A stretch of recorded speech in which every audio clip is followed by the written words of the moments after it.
Tummy টাক বা abdominoplasty নিয়ে কথা বলবো।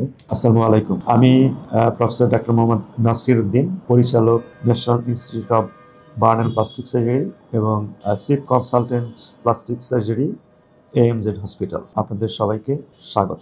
টামি টাক শব্দটা কিন্তু ইতিমধ্যে আমাদের সোশ্যাল মিডিয়াতে বা অন্য কোনো আজকালকার ভার্চুয়াল জগতে বেশ পরিচিত একটা শব্দ। আমরা যারা প্লাস্টিক সার্জন তারা একে বলে থাকি অ্যাবডোমিনোপ্লাস্টি। অ্যাবডোমিনোপ্লাস্টি এই যে শব্দটা, এর সঙ্গে কিছুটা উত্তর আছে আমরা যদি বলি, অর্থাৎ অ্যাবডোমেন, আপনার অ্যাবস, আমরা অনেক সময় অ্যাবস শব্দের সঙ্গেও পরিচিত, যেমন 6 প্যাক অ্যাবস, 8 প্যাকস অ্যাবস, এরকম শব্দের সঙ্গে আমরা পরিচিত। তো আমাদের অ্যাবডোমেন যেটা বলে থাকি আমরা, এই জায়গাটাকে আমরা বলে থাকি যে থোরাক্স বা চেস্টের নিচ থেকে শুরু করে ওয়েস্টের উপর পর্যন্ত শরীরের সামনের দিকে যে অংশ, সেটাই আসলে অ্যাবডোমেন। এর মাঝামাঝি একটা জায়গাতে আমাদের নেবল আমলিকাস বা বাংলায় আমরা যেটাকে বলি নাভি থাকে।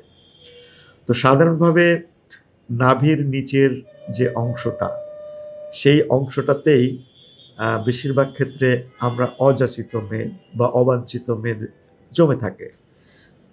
এটা পুরুষ এবং মহিলা উভয় ক্ষেত্রেই এই মেদ জমে থাকে একটা নির্দিষ্ট বয়সের পরে।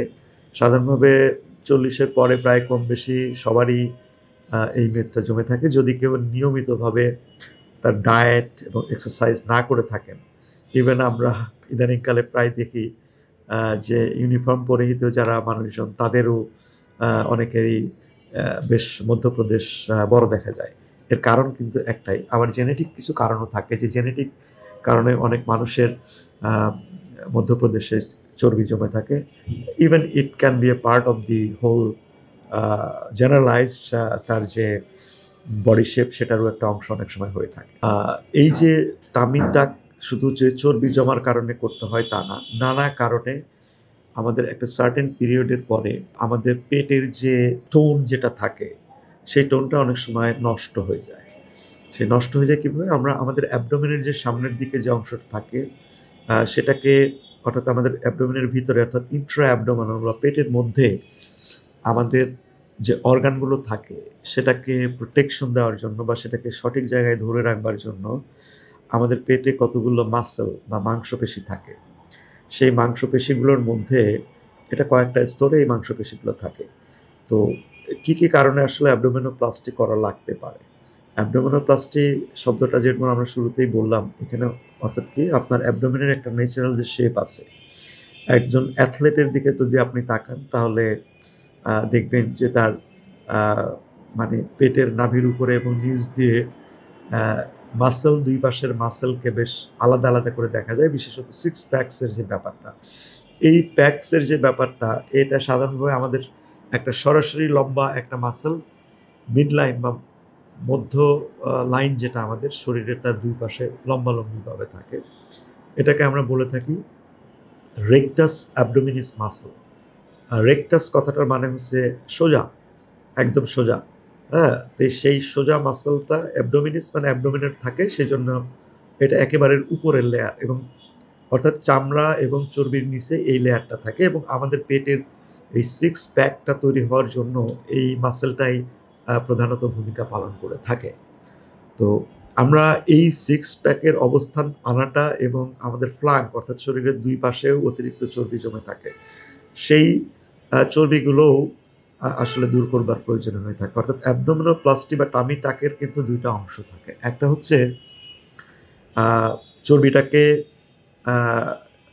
দূর করা, একই সঙ্গে এই যে মাসলের যদি লেয়ার যদি কোনো কারণে ঢিলা হয়ে যায়, লুজ হয়ে যায়, সেটাকে শক্ত করা, এবং এই প্রক্রিয়ার মধ্য দিয়ে চর্বি কমানোর পরে লাইপোসাকশন এর মাধ্যমে চর্বি কমানোর ফলে দেখা যায় যে চামড়া ও ত্বক যেটা, সেটারও কিন্তু বাড়তি অংশ থাকে। অর্থাৎ সেই বাড়তি একই সঙ্গে অতিরিক্ত চর্বি লাইপোসাকশনের মাধ্যমে কমানো, অতিরিক্ত যে লুজ স্কিন থাকে সেটাকে কমানো, এবং পরবর্তী পর্যায়ে যে সামনের যে মাসল থাকে, সেই মাসলটাকে আবার টান টান করে দেওয়া, সেটা কি করার একসঙ্গে এই প্রক্রিয়াটাই আসলে টামি টাক। তো এই প্রক্রিয়াটা বেশ একটা লম্বা সার্জারি, সাধারণভাবে এই সার্জারিগুলো করতে গেলে একেবারে আমরা বলি যে জিফাস স্টার্নাম থেকে শুরু করে জাস্ট পিবিক বোনের উপর পর্যন্ত আমরা এই সার্জারিটা করা হয় এবং ইনসিশনটা অনেক নিচে দিয়ে ইনসিশন দেওয়ার আগে আগে লাইপোসাকশন করে সাধারণ চর্বি কমানো হয়। সাধারণ চর্বি কমানোর পরে চর্বির শেপটা এনে তারপরে একদম উপরে নিচে একদম ইনসিশন দিয়ে নাভিটাকে ট্রান্সলোকেট করা হয়। নাভির চারিদিকে ইনসিশন দিয়ে একেবারে প্রায় বুকের উপর পর্যন্ত চলে যাওয়া হয়। তারপরে সেখানে গিয়ে মিড লাইনে আমি যেটা বললাম রেকটাস অ্যাবডোমিনাস মাসল যে দুই সাইড থেকে আসে, এটা অনেক সময় ঢিলা হয়ে যায়। এটাকে আমরা বলি প্লাইকেশন করা। এই প্লাইকেশনটা সুতা দিয়ে করা হয়। সাধারণত উপর থেকে শুরু করে নিচ পর্যন্ত একটা লম্বালম্বিভাবে করা হয়।